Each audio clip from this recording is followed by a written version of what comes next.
महर्षि अरविंद। वे एक राष्ट्रवादी, राजनीतिज्ञ, विचारक, दार्शनिक, चिंतनशील दृष्टा, गद्य और पद्य के बहुसर्जक लेखक, रहस्यवादी, योगी एवं गुरु, आध्यात्मिक वैज्ञानिक के रूप में संपूर्ण जगत में विख्यात हैं। इससे पहले कि हम उनके जीवन वृत्त के विषय में व उनके विचारों को जानें, बच्चों आइए हम एक कथा सुनते हैं उनके जीवन से जुड़ी हुई। बहुत समय पहले की बात है बच्चों। एक राजा था जो कि बहुत ही आडंबरी और अहंकारी था। उसने एक सभा बुलाई। सभा में उसने प्रश्न किया, कौन महान है, ईश्वर या मैं? पूरी सभा में मौन फैल गया। कुछ देर बाद एक वृद्ध विद्वान ने सिर झुकाकर आदरपूर्वक कहा, महाराज आप सबसे महान हैं। इस उत्तर पर पूरी सभा में असहमति के हल्के हल्के स्वर उठने लगे। इस पर उस विद्वान ने अपनी बात को और स्पष्ट करते हुए कहा कि महाराज आप हमें अपने राज्य से निकाल सकते हैं, लेकिन ईश्वर का तो संपूर्ण पृथ्वी पर राज्य है, उससे अतिरिक्त कुछ और है ही नहीं, वह ही सब कुछ है, उससे अलग कोई कहाँ जा सकता है। बच्चों, यह वृद्ध विद्वान और कोई नहीं बल्कि महर्षि अरविंद थे। उनकी इस बात का कि ईश्वर ही सब कुछ है, इस ज्ञान का उस राजा के ऊपर इतना प्रभाव पड़ा कि वह सदैव के लिए उनका अनुयायी बन गया। आइए बच्चों अब एक नज़र डालते हैं उनके जन्म पर और उनकी शिक्षा दीक्षा पर। महर्षि अरविंद का जन्म 15 अगस्त सन 1872 ईस्वी में कोलकाता में हुआ था। इनके पिता डॉक्टर कृष्णधन घोष और माता स्वर्णलता देवी थीं। पिता कृष्णधन घोष पाश्चात्य विचारधारा से पूर्ण रूप से प्रभावित थे, जिसके फलस्वरूप उन्होंने निश्चय किया कि वे अरविंद को भी विदेश में अंग्रेजी शिक्षा दिलाएंगे और किसी भी प्रकार के भारतीय प्रभाव से मुक्त रखेंगे।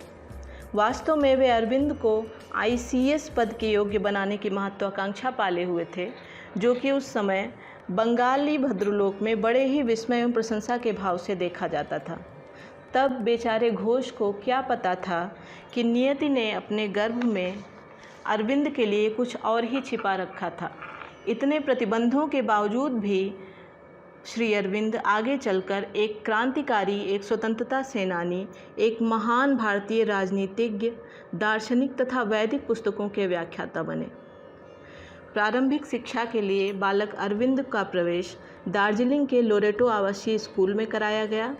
2 वर्ष पश्चात 1879 ईस्वी में 7 वर्ष की अवस्था में अपने अग्रजों बेनाई भूषण और मनमोहन के साथ उन्हें उनके पिता इंग्लैंड ले गए, जहां उन्हें श्रीमती एवं श्री ड्रेविड के संरक्षण में रखा गया।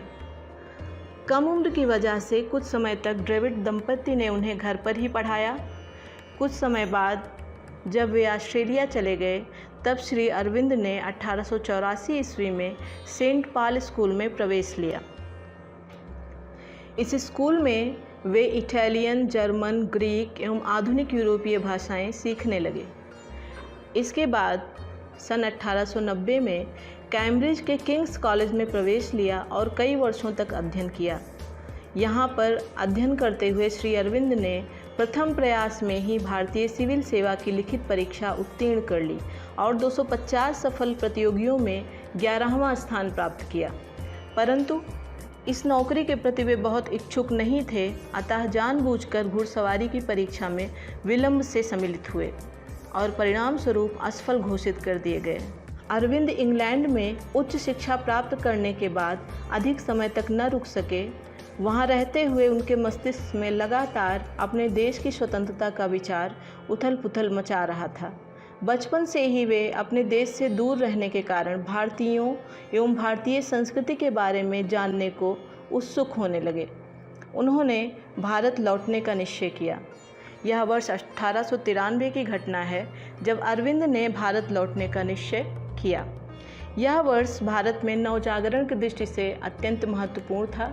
इसी वर्ष में स्वामी विवेकानंद ने शिकागो में आयोजित विश्व धर्म सम्मेलन के मंच से भारतीय संस्कृति के गौरव का उद्घोष किया। लोकमान्य बाल गंगाधर तिलक ने राष्ट्रीय चेतना जागृत करने के लिए गणपति उत्सव का शुभारंभ किया। एनी बेसेंट भारत आईं और उन्होंने भारतवासियों में अपने सनातन प्राचीन धर्म के प्रति स्वाभिमान जगाने का प्रयास किया। गांधी जी रंग भेद के लिए संघर्ष के लिए दक्षिण अफ्रीका पहुँचे। यह एक अद्भुत संयोग ही था कि इसी वर्ष श्री अरविंद घोष भारत वापस लौटे। इस समय उनकी आयु 21 वर्ष की थी। उन्हें ना तो पश्चिमी देशों की सभ्यता और ना ही धन धान्य की लालसा रोक पाई। उनके भीतर एक ओर अपने देश को अंग्रेज़ों की दासता से मुक्त कराने की आकुलता थी, तो वहीं दूसरी ओर भारतीय संस्कृति की श्रेष्ठता विश्व पटल पर स्थापित करने की तीव्र लालसा। भारत लौटने पर नवयुवक अरविंद बड़ौदा राज्य के महाराजा सयाजी राव गायकवाड़ थर्ड के आग्रह पर वहां के एक कॉलेज में प्रधानाचार्य के पद पर कार्य करने लगे। इस समय वे लेखन द्वारा अपने विचारों को प्रकट करने लगे, जिसके लिए उन्होंने कई भारतीय भाषाएं गुजराती, हिंदी, संस्कृत एवं बंगाली सीखीं। अभी तक वे अपनी मातृभाषा बंगाली से पूरी तरह से अपरिचित थे। शीघ्र ही उन्होंने इन भाषाओं में दक्षता हासिल कर ली और वेद एवं उपनिषद को मूल रूप से पढ़ सके। उनका बड़ौदा प्रवास इस दृष्टि से भी बहुत ही महत्वपूर्ण रहा क्योंकि इसी समय उन्हें भारत की आत्मा की अनुभूति हुई। भारतीय वेदों एवं उपनिषद के अध्ययन ने उनके समक्ष ज्ञान तथा ध्यान के नए गवाक्ष खोल दिए। बड़ौदा में वे कई योगियों के संपर्क में आए, जिनमें से मुख्य जो थे वे थे विष्णु प्रभाकर लेले। प्राणायाम के अभ्यास कराने में वे अरविंद के गुरु बने। मात्र 3 दिनों में अरविंद ने उनसे प्राणायाम में निपुणता हासिल कर ली। सन 1901 में उनका विवाह मृणालिनी से हुआ। मृणालिनी को लिखे गए पत्रों में अरविंद के देशभक्तिपूर्ण विचारों की झलक देखने को मिलती है। आइए बच्चों, हम देखते हैं कि एक पत्र में उन्होंने क्या लिखा था। उन्होंने लिखा था कि दूसरे लोग भारत को देश की बजाय एक जड़ पदार्थ, खेत खलिहान, मैदान, जंगल और नदी के अतिरिक्त कुछ भी नहीं देखते, पर मुझे तो वह अपनी माँ के रूप में दिखाई देता है। वास्तव में अरविंद के लिए मातृभूमि ही सब कुछ थी। वे उसे गुलामी के जंजीरों से मुक्त कराने के लिए अपने जीवन को भी न्यौछावर कर देने के लिए तैयार थे। लक्ष्य की प्राप्ति के लिए उनका पहला कदम था लेखन द्वारा जनमत तैयार करना। उन्होंने विभिन्न पत्रों के लिए लिखना प्रारंभ कर दिया। वंदे मातरम नामक पत्र का संपादन भी किया। भारत के युवाओं को संबोधित करते हुए उन्होंने लिखा, हमारी मातृभूमि के लिए ऐसा समय आ गया है कि अब उसकी सेवा से अधिक प्रिय कुछ भी नहीं। अगर तुम अध्ययन करो तो मातृभूमि के लिए करो। अपने शरीर, मन और आत्मा को उसकी सेवा के लिए समर्पित कर दो ताकि वह समृद्ध बन सके। कष्ट सहो ताकि वह प्रसन्न रह सके। उन्होंने युवाओं को काम करना सीखने के लिए अवसर का लाभ उठाने का आह्वान किया। उन्हें अपने अंदर ईमानदारी, धैर्य, अनुशासन, एकता, परिश्रम, निष्ठा एवं सहिष्णुता की भावना को विकसित करने हेतु प्रेरित किया। मातृभूमि को स्वतंत्र कराने की अंतःप्रेरणा के चलते उन्होंने बड़ौदा राज्य की सेवा से त्यागपत्र दे दिया और अपनी अंतरात्मा की इच्छा पूर्ति के लिए सन 1903 ईस्वी में बंगाल के क्रांतिकारियों से जा मिले और सक्रिय रूप से क्रांतिकारी गतिविधियों में शामिल हो गए। अरविंद की क्रांतिकारी गतिविधियों से भयभीत होकर अंग्रेज़ों ने सन 1908 ईस्वी में उन्हें और उनके भाई वारिन घोष को अलीपुर बम केस मामले में गिरफ्तार कर लिया और जेल भेज दिया। बच्चों, अलीपुर जेल का प्रवास श्री अरविंद के रहस्यमंडित जीवन के लिए फलद साबित हुआ। जेल में रहते हुए उन्हें दिव्य अनुभूति हुई, जिसे उन्होंने काशकाहिनी नामक रचना में अभिव्यक्त किया है। श्री अरविंद ने स्वीकार किया कि स्वामी विवेकानंद जेल में उनके समक्ष प्रकट हुए और वेदांत दर्शन की व्याख्या प्रस्तुत की। वे लिखते हैं कि यह एक तथ्य है कि मैं 15 दिनों तक अपने एकांतिक ध्यान में नियमित रूप से विवेकानंद की वाणी सुन रहा था और मैंने उनकी उपस्थिति की अनुभूति की। 1912 ईस्वी तक श्री अरविंद ने देश की सक्रिय राजनीति में भाग लिया। 40 वर्ष की आयु के बाद उनकी रुचि पूर्णतः गीता, उपनिषद एवं वेदों की ओर अग्रसर हो गई। भगवान श्री कृष्ण के आदेश पर वे सर्वप्रथम चंदन नगर गए और फिर वहां से पांडिचेरी चले गए। वहां पर अपने कुछ अनुयायियों के साथ सामूहिक साधना करने लगे। 24 नवंबर सन 1926 ईस्वी को उन्होंने बाह्य जगत से पूरी तरह से संबंध विच्छेद कर लिया। इस दिन को बच्चों सिद्धि दिवस के नाम से जाना जाता है, क्योंकि इसी दिन श्री अरविंद ने कृष्ण चेतना के भौतिक जगत में अवतरण की अनुभूति की थी। यह अनुभूति अतिमानस के प्राकट्य एवं पृथ्वी पर उसके अवतरण के लिए निर्णायक साबित हुई। 1926 ईस्वी से लेकर 1950 ईस्वी में अपने निर्वाण तक कुल 25 वर्षों तक वे एकांतिक साधना व तपस्या में लीन रहे। सार्वजनिक सभाओं तथा भाषणों से दूर वे पांडिचेरी में अपने आश्रम में मानव कल्याण के लिए निरंतर चिंतनशील रहे। वर्षों की तपस्या के बाद उनकी अनूठी कृति द लाइफ डिवाइन, जिसे हम हिंदी में दिव्य जीवन कहते हैं, प्रकाशित हुई, जिसकी गणना विश्व की महान कृतियों में की जाती है। उनके द्वारा रचा गया काव्य सावित्री साहित्य जगत की अनमोल धरोहर है। श्री अरविंद की गहन साधना के परिणाम स्वरूप निम्नलिखित ग्रंथ हमारे सामने हैं। The life divine, the synthesis of yoga, essays on the Gita, the secret of the Veda, hymns to the mystic fire, the Upanishads, the renaissance of India, war and self determination, the ideal of human unity, the future poetry, foundation of Indian culture, a defence of Indian culture. बच्चों, उनकी पुस्तक the life divine आर्य नामक पत्रिका में क्रमिक रूप से प्रकाशित उनके लेखों का संग्रह है।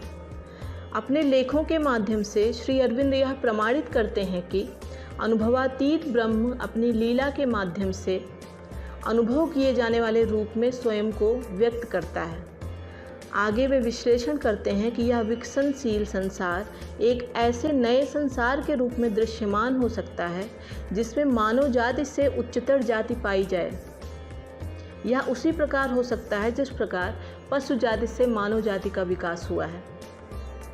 वे बलपूर्वक कहते हैं कि चार्ल्स डार्विन का सिद्धांत पदार्थ से जीवन के विकास होने के बारे में तो बताता है, किंतु इस विकास के कारण को स्पष्ट नहीं कर पाता है। श्री अरविंद के अनुसार पदार्थ जीवन शून्य नहीं है, क्योंकि समस्त दृश्य जगत ब्रह्म की अभिव्यक्ति है। यदि दैवीय सत्ता ने पदार्थ से जीवन और जीवन से मन का स्फुरण किया है, तो यह मन को अतिमानस के स्तर तक विकसित करके रहेगी। अपने इस विचार को पुष्ट करने के लिए श्री अरविंद ने पौर्वात्य और पाश्चात्य विचारकों के संपूर्ण ज्ञान को अपना आधार बनाया। वे इस निष्कर्ष पर पहुँचे कि मानव बिना रुके हुए भौतिक से मानसिक तथा प्राणिक से आध्यात्मिक स्तर तक विकास क्रम जारी रखे हुए है। इन स्तरों का बोध पृथ्वी पर मानव जीवन को चरम विकास तक ले जाएगा। इसी को श्री अरविंद पार्थिव जीवन का दिव्य रूपांतरण कहते हैं।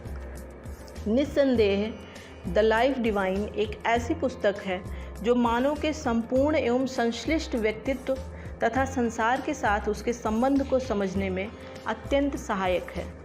बच्चों, श्री अरविंद जी की यह कालजयी कृति अंग्रेजी भाषा में लिखी गई है, जिसमें पाश्चात्य दर्शन, वेदांत दर्शन एवं उनकी अपनी एकांतिक साधना को आधार बनाकर जीवन, जगत एवं सर्वव्यापी परम चेतना या ब्रह्म के बारे में जो विचार व्यक्त किए गए हैं, वे सर्वथा आधुनिक एवं वैज्ञानिक हैं। महर्षि अरविंद का कहना था कि भौतिक उपलब्धियों के शिखर पर होने के बावजूद भी आज मानव संतुष्ट व प्रसन्न नहीं है, क्योंकि उसके जीवन के अति महत्वपूर्ण आध्यात्मिक पक्ष की पूर्णतः अनदेखी हुई है। आध्यात्मिकता भौतिक जीवन से पलायन नहीं है, बल्कि वह उसकी पूर्णता है।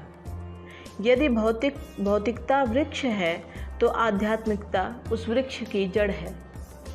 महर्षि श्री अरविंद ने आध्यात्मिकता को न केवल इसी दृष्टिकोण से व्याख्यायित किया है, वरन अपने निजी जीवन में उतार कर यह प्रमाणित कर दिया है कि समस्त संसार का दिव्य रूपांतरण किया जा सकता है। उनके द्वारा दिया गया दर्शन एवं विचार निश्चित रूप से लोगों के जीवन को समुन्नत, सुसंस्कृत एवं आध्यात्मिक बनाने में परम सहायक है। बच्चों, आज के इस व्याख्यान का समापन करते हुए हम यह कह सकते हैं कि महर्षि अरविंद सदैव अपने देश और संस्कृति के उत्थान के लिए प्रयत्नशील रहे। पांडिचेरी स्थित आश्रम उनकी तपोभूमि थी। यहीं पर उनकी समाधि बनाई गई। यह आश्रम आज भी अध्यात्म ज्ञान का तीर्थस्थल माना जाता है। भारत ही नहीं वरन विश्व के कई देशों से लोग यहाँ पर अपनी ज्ञान पिपासा शांत करने के लिए आते हैं।